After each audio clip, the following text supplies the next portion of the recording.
In this video, I'm going to use a timeline and summarize the entire emergency period in India. We will learn what were the reasons behind it. Simultaneously, we will also look at the rise and fall of Indira Gandhi. The emergency period started from 25th June 1975 to 21st March 1977. This 21-month period is referred to as the emergency period in India.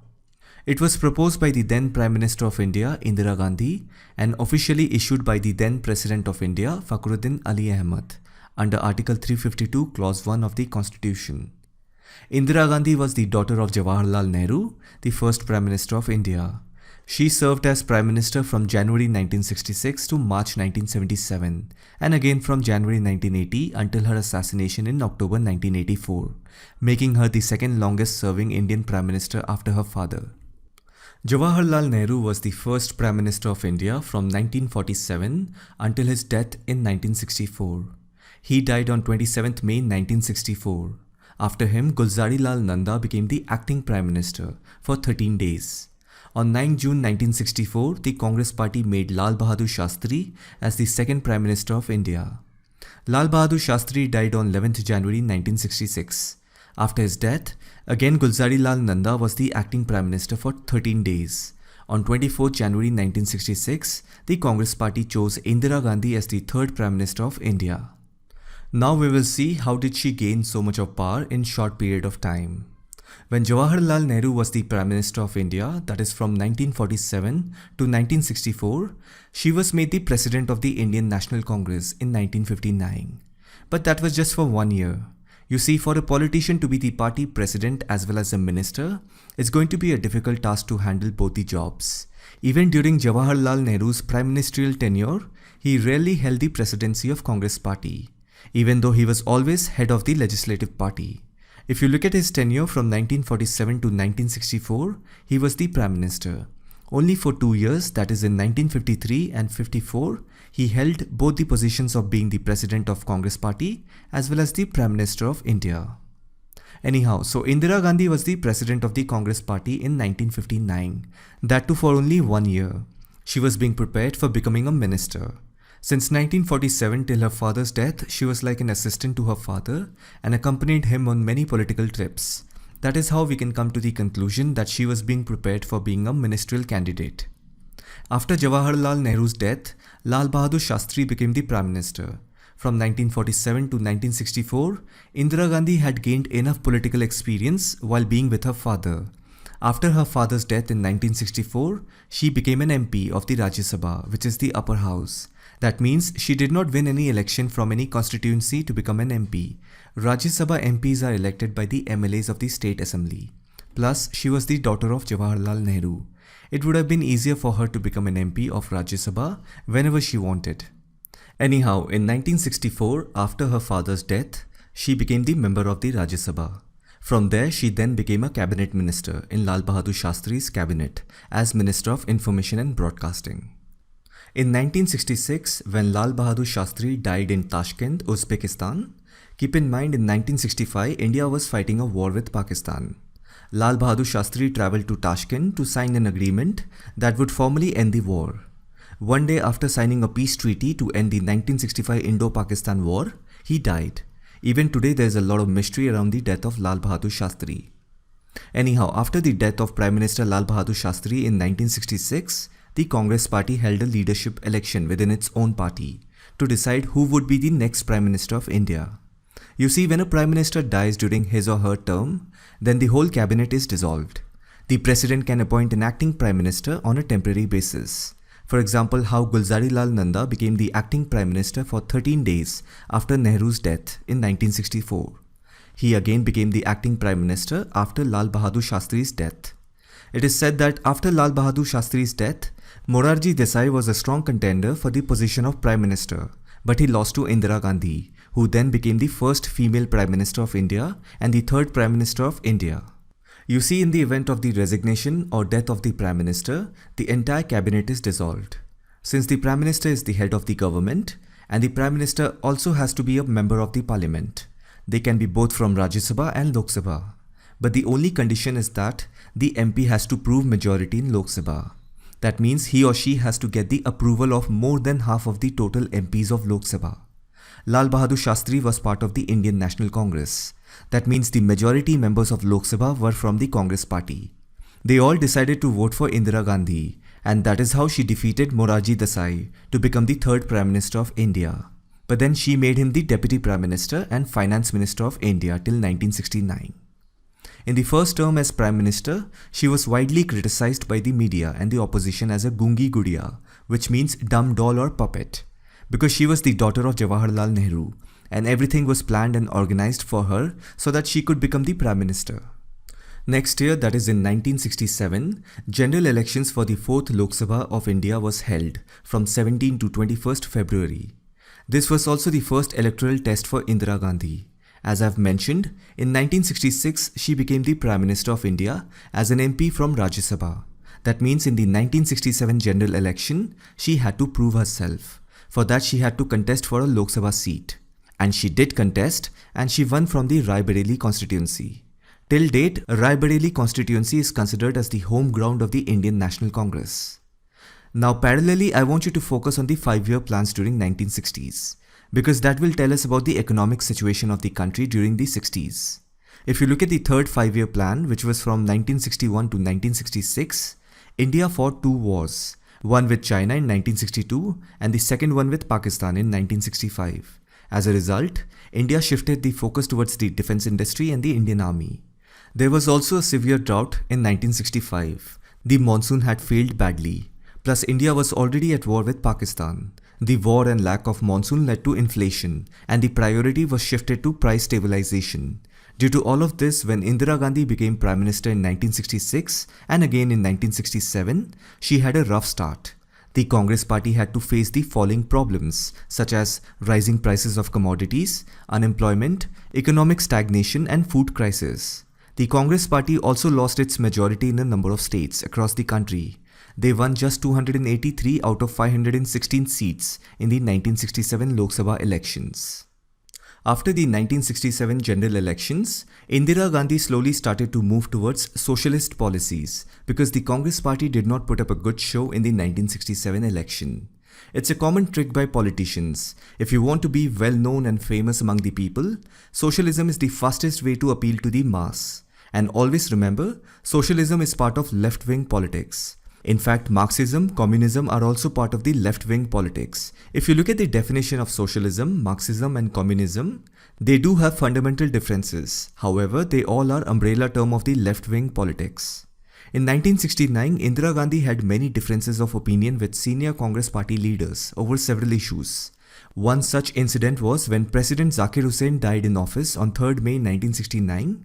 Indira Gandhi wanted V.V. Giri to be the next president, but the other senior members of the Congress party wanted Neelam Sanjeeva Reddy as the president. Another incident was when Indira Gandhi announced the nationalization of 14 largest banks of India on 19 July 1969. She did that without consulting the Finance Minister Morarji Desai. During this time, the party president was S. Nijalingappa. He expelled Indira Gandhi on 12th November 1969 from the party for indiscipline. Here is an important note.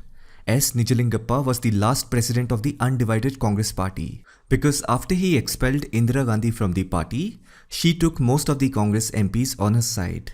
If you recollect, in 1967 general election, Congress won 283 seats. She took 218 MPs on her side and created a new party and named it as Indian National Congress R. The letter R stands for requisition. And the remaining 65 MPs of the old Congress party was called as the Syndicate or the Old Congress, and the party name was called as Indian National Congress O, where the letter O stands for organization. It was led by Kamaraj. As soon as the Congress party split, naturally Indira Gandhi lost her majority in the parliament because now she only has 218 MPs with her. If she wanted to continue as the Prime Minister, she had to prove majority in Lok Sabha. And guess what? She did continue to be the Prime Minister because she got the support of DMK from Tamil Nadu and few other regional parties because their ideologies somewhere match with Indira Gandhi's socialist policies. In the year 1970, she totally rebranded herself as a leader of the poor. She even proposed the abolition of the privy purse to former rulers of the princely states.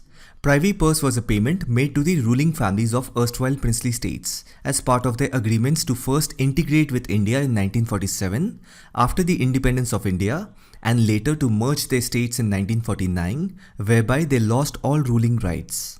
Indira Gandhi proposed the idea of abolishing the privy purse system. It was officially removed by the 26th Amendment in 1971. Anyhow, she basically rebranded herself in 1970 as a leader of the poor, because next year in 1971, general elections were to be held for the 5th Lok Sabha election. 1971 turned out to be a good year for Indira Gandhi. She fought and won the March 1971 elections on the compelling slogan Garibi Hatao. As I said, in 1970 she rebranded herself as the leader of the poor, and that's what made her win the 1971 elections. Before the year ended, in December 1971, India's victory over the then East Pakistan in the Indo-Pakistani War that led to the Bangladesh Liberation War, which led to the formation of independent Bangladesh. Now this became Indira Gandhi's biggest achievement in 1971. In the beginning of the year 1972, which is considered as the post-war Indira wave, she was riding high in most of the state elections after India's victory over Pakistan. By the way, she also took the credit of the development of Green Revolution in India. Green Revolution in India was founded by M.S. Swaminathan, but it started in 1965 under the leadership of Lal Bahadur Shastri. Since he was the predecessor of Indira Gandhi, plus his untimely death did not let him take the credit of the fruits of Green Revolution. Obviously, the benefit of the Green Revolution will be added to the next Prime Minister's credentials. But the important point to understand is that, despite the victory against Pakistan and the success of the Green Revolution, the Congress government faced numerous problems during this term. For example, high inflation because of wartime expenses, then drought in some parts of the country, and more importantly, the 1973 oil crisis. The 1973 oil crisis began in October 1973. Oil prices went up 4 times from $3 in 1972 to $12 in the later half of 1974. This happened when Israel was attacked by Egypt and Syria. Since the prices of oil went super high, India's oil import bills were shooting the sky. As a result, it was starting to show negative impact on country's budget and its economy as a whole. By the end of 1973, the Gandhi wave was slowly receding, especially in the states of Bihar and Gujarat. Students in the Indian state of Bihar in 1974, led by the veteran Gandhian socialist Jayaprakash Narayan, who was popularly known as JP, started the Bihar movement against the misrule and corruption in the state government. In the very same year, there was a similar movement by the name of Navnirman Andolan in Gujarat, by the students and middle-class people against corruption and misgovernance of Gujarat Chief Minister Chimanbhai Patel's Congress government. He was even nicknamed as Chiman Chor by his opponents in Gujarat, and the public anger was rising. Students joined this movement because there was a hike in fee, tuition and canteen charges. As a result, in a month's time, the entire Gujarat University erupted in protest. In May 1974, workers of the Indian Railways, under the leadership of its union leader George Fernandes, almost paralyzed the entire transportation network of the country. A nationwide strike of transport workers had been led by George Fernandes for 3 weeks, bringing the country practically to a standstill. In January 1975, Ellen Mishra, the then railway minister and an MP from Bihar, was killed in a bomb attack at Samastipur railway station. Ellen Mishra was a popular figure in Bihar. Doctors were apparently not allowed to attend to the injured union minister. The delay in treatment and subsequent death of Mishra added further fuel to anti-Indira protest. Then on 12th June 1975, the Allahabad High Court declared Indira Gandhi's election to the Lok Sabha in 1971 illegal on the grounds of electoral malpractice. She was guilty of using government machinery, officers and resources for campaigning and party purposes.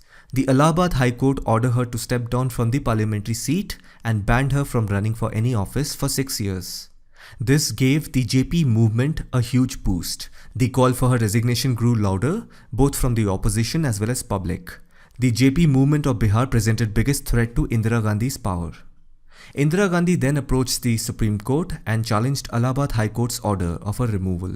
The Supreme Court ordered a stay on the Allahabad High Court judgment on June 24, 1975. That means Indira Gandhi did not have to resign. Morarji Desai and Jayaprakash Narayan organized a big rally at Ramlila Maidan in New Delhi on June 25, 1975, a day after the Supreme Court's order. The idea was to force Indira Gandhi to resign. They even gave a call to the army and police not to follow the orders of Indira Gandhi government. On the midnight of June 26, 1975, Prime Minister Indira Gandhi made an announcement on All India Radio and thereby imposing a state of emergency on the nation based on the provisions of Article 352(1) of the Indian Constitution. In one sweep, leaders like Jayaprakash Narayan, Morarji Desai, Atal Bihari Vajpayee, L.K. Advani, Ashoka Mehta and all other opposition leaders of any significance were arrested and put behind the bars under preventive detention. A number of activists and journalists were also arrested under Defence of India Rules and Maintenance of Internal Security Act. Non-Congress governments throughout the country were dismissed. Thousands of people, including several freedom fighters, were arrested and their constitutional freedoms were suspended in the name of national security. Fakhruddin Ali Ahmed was the president who signed the declaration of emergency proposed by Indira Gandhi. It was not even approved by the Union Cabinet. This is where she is heavily criticized till date for misusing her powers. The other half of the year 1975 went very silently under the emergency period. When the entire country was under extreme hostile political condition, Sanjay Gandhi, who was the youngest son of Indira Gandhi, was slowly rising into the politics.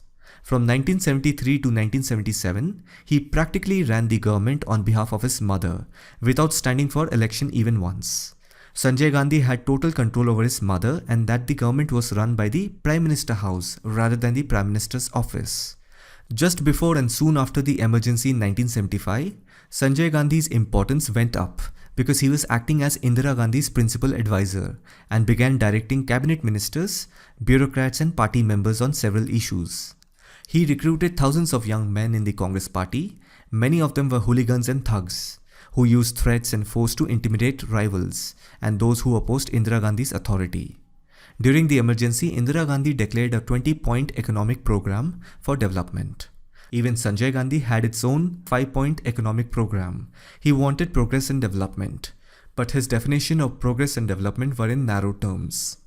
Out of 5 points, Sanjay Gandhi is now widely remembered for the Family Planning Initiative.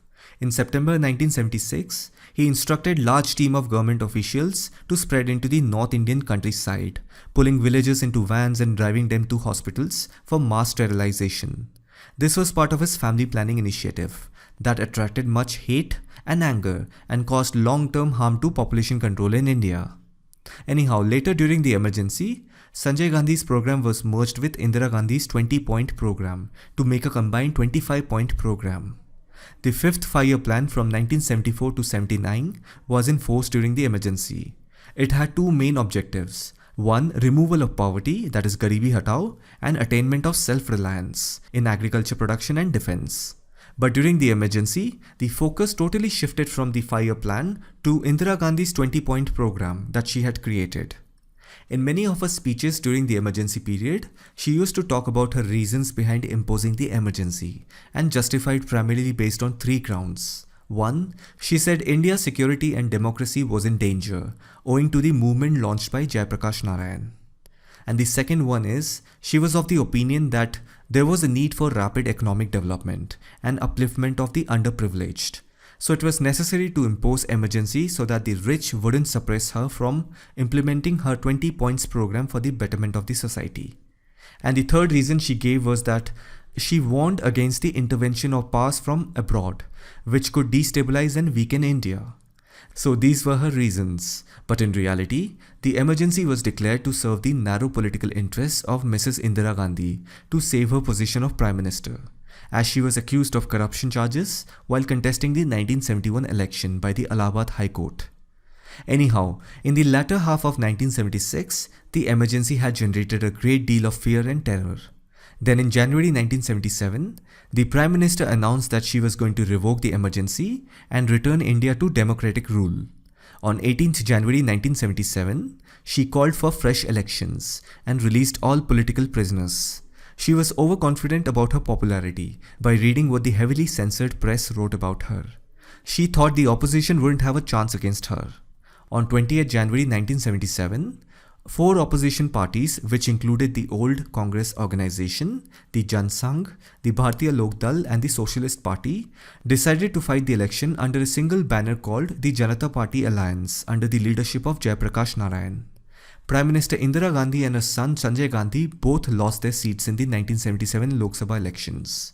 Indira Gandhi had become extremely unpopular for her decisions and paid the price during the 1977 elections. It was President Fakhruddin Ali Ahmed who officially issued the emergency in 1975. He was also the president during the emergency period, but he died a month earlier in office before the emergency was revoked, that is in the month of February 1977. As a result, Vice President B.D. Jatti became the acting president. He signed the withdrawal of emergency and issued a declaration on 21st March 1977. On 24th March 1977, the Janata Party leader Morarji Desai became the first non-Congress Prime Minister of independent modern India's history. He became the fourth Prime Minister of India and led the government formed by the Janata Party alliance. Indira Gandhi's Congress party split again. Few of her close supporters parted ways with her and went on to form a new political entity. She then won a by-election from the Chikmagalur constituency in Karnataka and took a seat in the Lok Sabha in November 1978. Towards the end of 1979, the Janata Party alliance collapsed. If you remember, the Janata Party alliance was a coalition of 4 parties who joined together to defeat Indira Gandhi in the 1977 election. There was too much contradiction within the Janata Party coalition on their ideologies and loyalties. As a result, there was a split in the Janata Party coalition. Morarji Desai resigned as the Prime Minister on July 1979 because he lost majority in Lok Sabha. Charan Singh, who was the leader of Bharatiya Lok Dal, he was made the Prime Minister by President Neelam Sanjeeva Reddy because his party got the support of Indira Gandhi and Sanjay Gandhi's Congress party, that too with certain conditions. The conditions also included dropping all legal charges against Indira Gandhi and Sanjay Gandhi. Charan Singh refused to drop them. The Congress withdrew its support and President Reddy dissolved the parliament in August 1979. Charan Singh resigned as the Prime Minister in January 1980. Fresh elections for the 7th Lok Sabha were to be held in January 1980. Before the 1980 elections, Indira Gandhi approached the then Shahi Imam of Jama Masjid, Sayyid Abdullah Bukhari, and entered into an agreement with him on the basis of 10-point program to secure the support of the Muslims. The Janata Party's position was weak. As a result, Indira Gandhi's Congress won 353 Lok Sabha seats in January 1980 elections. Congress returned to power with a landslide majority. Indira Gandhi became the Prime Minister for the third time on 14 January 1980. In fact, it took her less than 3 years to become Prime Minister once more. You see, from 1970 to 1980, Indira Gandhi tasted success and failure in full and equal measure. So that was the end of this video. I hope you found this video informative. Let me know your thoughts in the comments section. Thanks for watching it.